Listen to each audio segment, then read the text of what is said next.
Donc avant l'arrivée au bagne colonial, les transportés, les relégués et les déportés donc, sont maintenus dans un lieu de transit qui se situe donc à Saint-Martin-de-Ré. Donc en fait, une fois leur condamnation prononcée, les condamnés sont tous acheminés, alors soit par train, puis ensuite par fourgon cellulaire à Saint-Martin-de-Ré, où ils sont enchaînés les uns aux autres. Ils embarquent à leur arrivée donc à La Rochelle sur un petit vapeur qui les conduit donc jusqu'à la citadelle de Saint-Martin-de-Ré, où ils sont internés en attendant donc leur départ pour le bagne. Alors à l'intérieur de la citadelle, en fait, le règlement disciplinaire est exactement le même que dans les centrales, c'est-à-dire qu'ils sont astreints au travail et qu'ils ont la défense absolue de parler, notamment au moment du travail. Ils sont internés dans des dortoirs collectifs et donc les condamnés à ce moment-là attendent donc leur départ pour le bagne, leur transfert, qui peut durer de quelques semaines à plusieurs mois, voire plus longtemps, notamment en période, notamment lors du premier conflit mondial, où le navire en fait qui assurait la liaison entre Saint-Martin-de-Ré et la Guyane, le navire Loire, donc est coulé.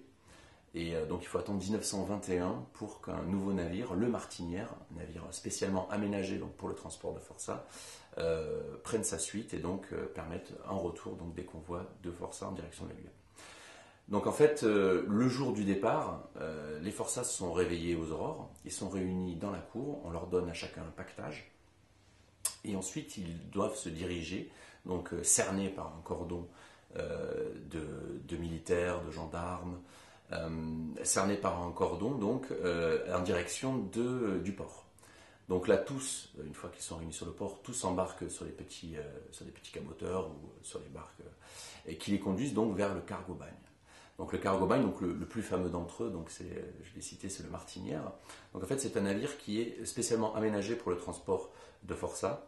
Et à l'intérieur en fait de ce cargo-bagne, en fait, les forçats sont alors les transportés sont séparés des relégués, mais chacun en fait est interné dans des bagnes. Alors les bagnes en fait sont tout simplement des cages à l'intérieur desquelles donc les condamnés vont devoir passer toute la traversée.